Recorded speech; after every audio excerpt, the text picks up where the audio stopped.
But recently, Bill Gates was asked what he would do if he were president of the United States, and here's what he said.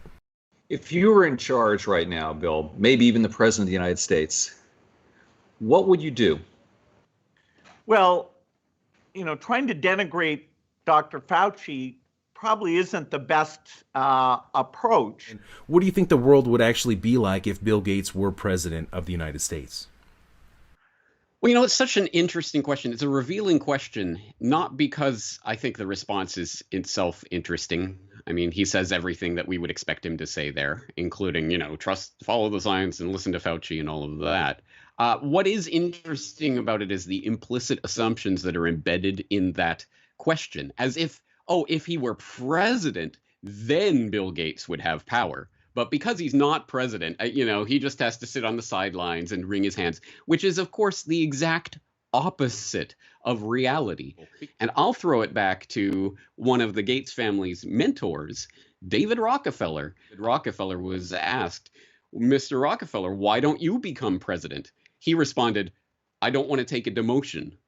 I mean, he's already basically declared the most powerful man in medicine worldwide. And this is Politico saying this, that he's the most powerful doctor in the world, and he's not even a doctor. But what nobody seems to ever want to talk about is that on the exact same day as Event 201, the pandemic simulation, of course, of the global coronavirus outbreak, which was hosted by Johns Hopkins in partnership with the Bill and Melinda Gates Foundation and the World Economic Forum, the World Military Games were holding their opening ceremonies in the exact same day, right before the coronavirus outbreak. 10,000 military athletes, not including the support personnel from 110 different nations around the world, all in Wuhan, China, which we are all led to believe is ground zero of this outbreak.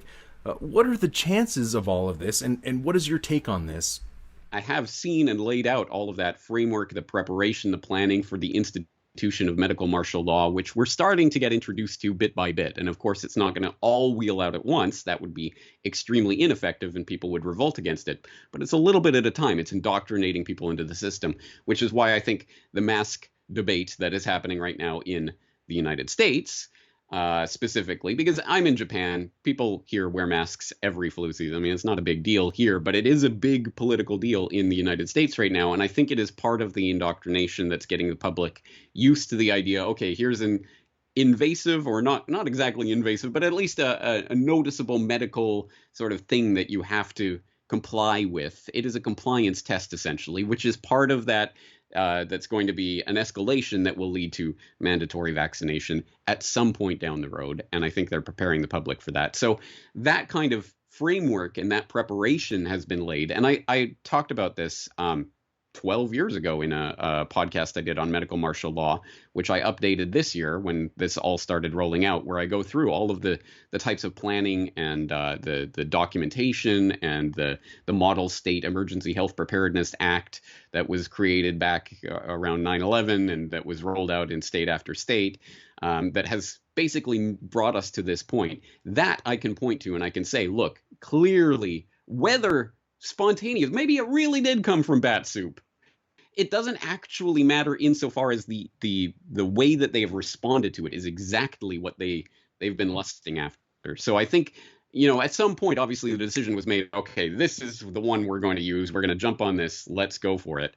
But whether or not that was designed, whether it escaped, whether it was completely natural, I don't know.